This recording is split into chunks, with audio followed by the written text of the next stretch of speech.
हम लोग यहाँ पे 17 नंबर की फ्लाइट से जो हज के लिए आए थे कर्नाटका हैदराबाद से, तो यहाँ पे हम लोग मंगलूर के साथ यहाँ हैं, बेंगलुरु के हैं, सब मुख्तलिफ जगहों से हैं। तो पिछली 2 वीडियोस हमने बनाए कि ये बिल्डिंग नंबर 377 में प्रॉब्लम्स है बोल के, और भी हमारे ग्रुप्स में आ रहे हैं कि बिल्डिंग नंबर 314 भी कुछ प्रॉब्लम है।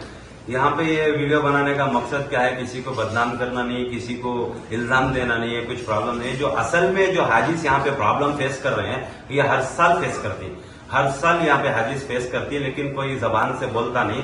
यहाँ पे जब जब हमारी नजर में आया तो हमें भी अगर ये बारे में अगर इश्यू नहीं उठाया बोले तो ये हर साल कंटिन्यू होता है। तो यहाँ पे मेन प्रॉब्लम्स क्या करके बोले तो ये जो रूम्स में जो कंजेस्टेड रूम्स है, कंजेशन करके 4 जनों को 4 बेड डालने की जगह 8 बेड्स डालते हैं, 8 बेड्स डालते हैं। तो अभी यहाँ पे एक सवाल क्या उठता है, ये किसका प्रॉब्लम, कौन करे ये प्रॉब्लम बोल के। ये ना तो हज कमेटी ऑफ कर्नाटका का प्रॉब्लम है, ये ना तो दूसरों का प्रॉब्लम है। ये आपको ये जिम्मेदारी थी या हज कमेटी ऑफ इंडिया की, जो दिल्ली और मुंबई में जो ऑफिस है।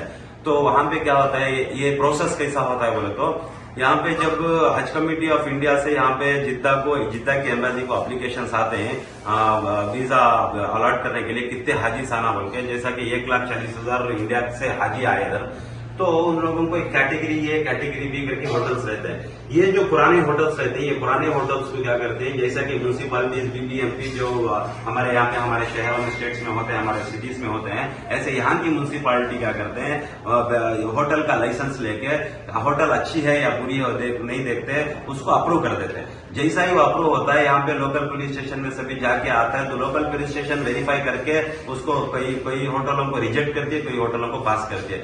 जब ये एप्लीकेशन इंडियन एम्बेसी को जाता है जिद्दा में, वो इंडियन एम्बेसी में हमारे लोग इंडियंस हमारे लोगों की ये जिम्मेदारी होती है कि हर होटल को विजिट करें, हर होटल को विजिट करके उसको इंस्पेक्शन करें कि ये होटल रहने के लायक है या नहीं। बोलो ये होटल अगर रहने के लायक नहीं तो उसको रिजेक्ट करना, होटल रहने की लायक है बोले तो उसको पास करना। ऐसे सारे होटल्स के एप्लीकेशन जो जाते हैं तो बिना इंस्पेक्शन के ब्लाइंडली आंख बनकर उसको पास कर देते हैं। ऐसे हालात में क्या होता है, बहुत सारे होटल्स होते हैं, किसी को खराब होटल मिलती है, किसी को अच्छी होटल मिलती है। ये जिम्मेदारी कर्नाटक का हज कमेटी की नहीं है, करनी है जिम्मेदारी हज कमेटी ऑफ इंडिया की है। जो मुंबई के जिम्मेदारान जो सीईओस हैं, जो हज कमेटी ऑफ इंडिया के जो सीईओ है, मेन सीईओ है उनके, और ये मिनिस्ट्री ऑफ एक्सटर्नल अफेयर्स और मिनिस्ट्री ऑफ माइनॉरिटी अफेयर्स की जिम्मेदारी होती है। तो ये जिम्मेदारी उन्होंने नहीं निभाया। अभी हमें कर्नाटका हज कमेटी से बोलना क्या चाहते हैं, जैसे कि इसमें जमीर भाई हो, नसीर साहब हो, या टीपू भाई हो, या कोई भी हज कमेटी के जिम्मेदार हो, ये कोई जिम्मेदार नहीं, लेकिन इनकी जिम्मेदारी थी कि इंस्पेक्शन करें क्या चल रहा है, कि हमारी हाजी जाते हैं तो ये सही जगह पे रहते हैं क्या करो। तो हर साल ये होता है कि कोई जबान खोल को बोलता नहीं। तो अगले हमें ये चाहती कि आइंदा से हम लोगों को, हाजियों को जो प्रॉब्लम हो रहा है, जो उम्र दराज आदमियों को जो लिफ्ट का प्रॉब्लम है, खाने पे जो ये पाकी सफाई का प्रॉब्लम है, पानी का प्रॉब्लम है, ये कंजेस्टन का प्रॉब्लम है, छोटे छोटे रूमों में ज्यादा आदमियों को डालने का प्रॉब्लम है, ऐसे आइंदा अगर कोई भी अगले साल में जो हाजियों को भेजना है तो यहाँ के जिम्मेदारान को जिम्मेदारी थे कि होटल्स को इंस्पेक्शन करें, इंस्पेक्शन करके उसके बाद में अलॉटमेंट करें। तो हम लोग ये सब बोलना चाहते हैं कि हमारे यहाँ पे जो वीडियो गए थे, इसके बाद में यहाँ पे थोड़े इंप्रूवमेंट्स आए कि बाकी सफाई भी हो रही है और लिफ्ट भी रेडी हुआ है, थोड़ा पानी भी आ रहा है, एसी भी आए, लेकिन इससे हमें तसल्ली में नहीं। क्यों बोले तो जो उम्र दराज आदमी आई उनको बहुत वाक़ा हो गए रूम की कंजेस्टन की वजह से। तो हमें ये आजिजाना दरखास्त कर दी हज कमेटी ऑफ इंडिया से और कर्नाटका हज कमेटी सी के, कर्नाटका हज कमेटी ये हमारे वीडियो को हज कमेटी ऑफ इंडिया तक भेजे, और हज कमेटी से यहाँ से इंडियन एम्बेसी जो जिद्दा में वहां तक भेजे, जो हमारे इंडियंस हैं, जो जिम्मेदार हैं, उन तक ये भेजे कि हमको कम से कम ये रूम, ये पूरी बिल्डिंग बदला है।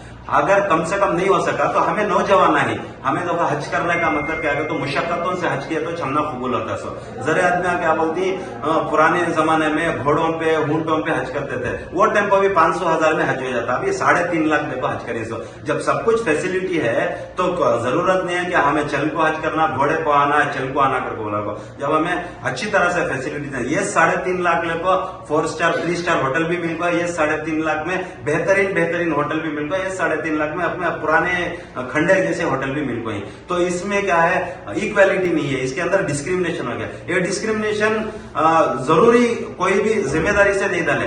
कर्नाटक हज कमेटी वाले हमना जरूरतन हमना डालना बोल को नहीं डाले, या इसके अंदर कोई घोटाला कर को नहीं डाले।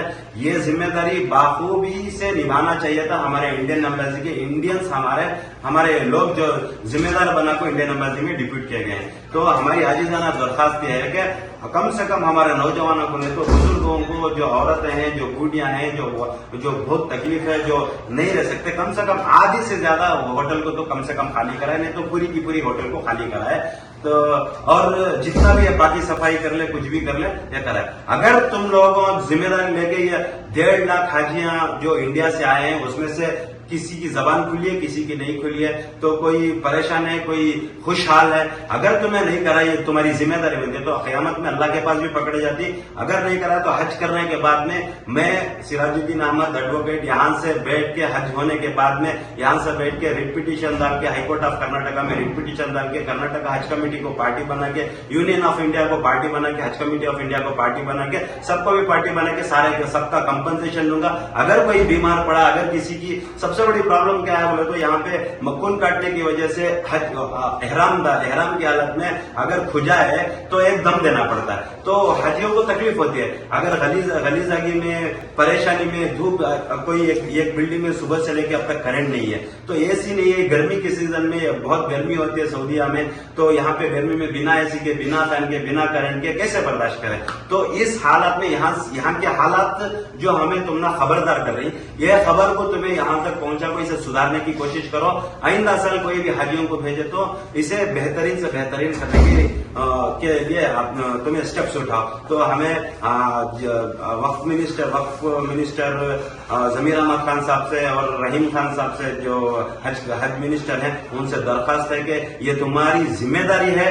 अब तक जो ये तुम्हारी गलती नहीं है, तुम्हें अनजानों को आंख बंद कर को भरोसा कर को इंडियन एम्बेसी वालों के ऊपर हमने भेज डाला, इसमें तुम्हारी कोई गलती नहीं है। अच्छे से अच्छा खला को, पिला को, अच्छे से अच्छा हज भवन से हमने रुखसत कर डाला। अब यहाँ जो तकलीफ है, 1 महीना रहना है, ये तकलीफ को आसान कैसा करे, इसे सॉर्ट आउट कैसा करे, ये तुम्हारे जरिए से, तुम्हारी मिनिस्ट्री के जरिए से, तुम्हारे लेटरों के जरिए से तुम्हें हज कमेटी ऑफ इंडिया को भेज को यहाँ के 2 दिन के अंदर ये सॉल्व करो।